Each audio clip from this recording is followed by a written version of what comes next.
તમામ નાગરિકોને વિનંતી છે કે કોઈ બી પ્રકારની પેટ્રોલ ડીઝલને લઈને સોશિયલ મીડિયા હોય કે વોટ્સએપના માધ્યમથી કે કોઈ બી ઓફિશિયલ જાણકારી વગર કોઈ બી પ્રકારની આ અફવાઓમાં આવીને ભાગદોડ કરવાની કોઈ બી પ્રકારની જરૂરિયાત નથી.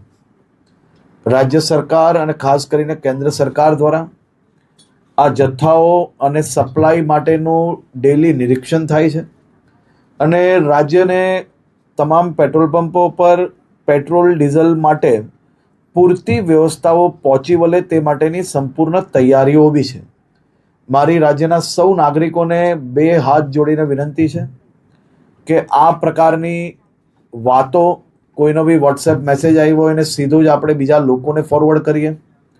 કોઈ બી પ્રકારની જાણકારી વગર સંપૂર્ણ માહિતી વગર પોસ્ટ મૂકીને આપણે આપણી જોડે જોડે હજારો લોકોને કારણ વગરના એમનો સમય વેડફીએ અને સાથે સાથે કોઈ બી પ્રકારે શહેરમાં કે રાજ્યમાં આ પ્રકારની ખોટી માહિતીઓ ફેલાવનાર લોકો પર બી આવનારા દિવસોમાં કડક પગલાં ભરવામાં આવશે. ખાસ કરીને વિનંતી છે કે કોઈ ચિંતા કરવાની આવશ્યકતા નથી. પેટ્રોલ ડીઝલ સંપૂર્ણપણે બધા જ પેટ્રોલ પંપ પર મળી રહે તે માટેની વ્યવસ્થાઓને ખાસ કરીને મુખ્યમંત્રી શ્રી બી દર 2 દિવસે એનો રિવ્યૂ લઈ રહ્યા છે અને ભારત સરકારમાંથી બી તમામ મંત્રાલયો આ બધા જ વિષયોમાં રેગ્યુલર રિવ્યૂ એમનું લઈ રહ્યા છે. આભાર. ભાઈઓ, છેલ્લા આજે 4-5 કલાકથી અમદાવાદના દરેક પેટ્રોલ પંપે લાઈનો લાગી છે પેટ્રોલ અને ડીઝલ માટે. ખરેખર આ અફવા છે અને આ પેટ્રોલ અને ડીઝલના સપ્લાયમાં સરકાર તરફથી કે ઓઇલ કંપની તરફથી કોઈ તકલીફ નથી અને જોઈએ એટલું પેટ્રોલ ડીઝલ મળે છે.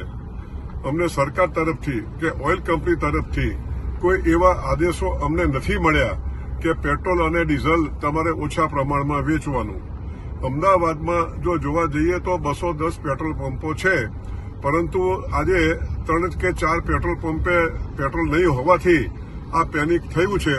માટે હું પ્રજાને વિનંતી કરું છું કે આવી કોઈ અફવાઓ માનશો નહીં અને આપને જોઈએ એટલું પેટ્રોલ અને ડીઝલ મળવાનું છે અને આવું જ્યારે પરિસ્થિતિ હોય ત્યારે આપણે અફવાઓ ન માનીને અને પેનિક ન કરવું જોઈએ અને અમારા પેટ્રોલ પંપને ના ડીલરોને આપ સાથ અને સહકાર આપો તેવી અમારી નમ્ર વિનંતી છે.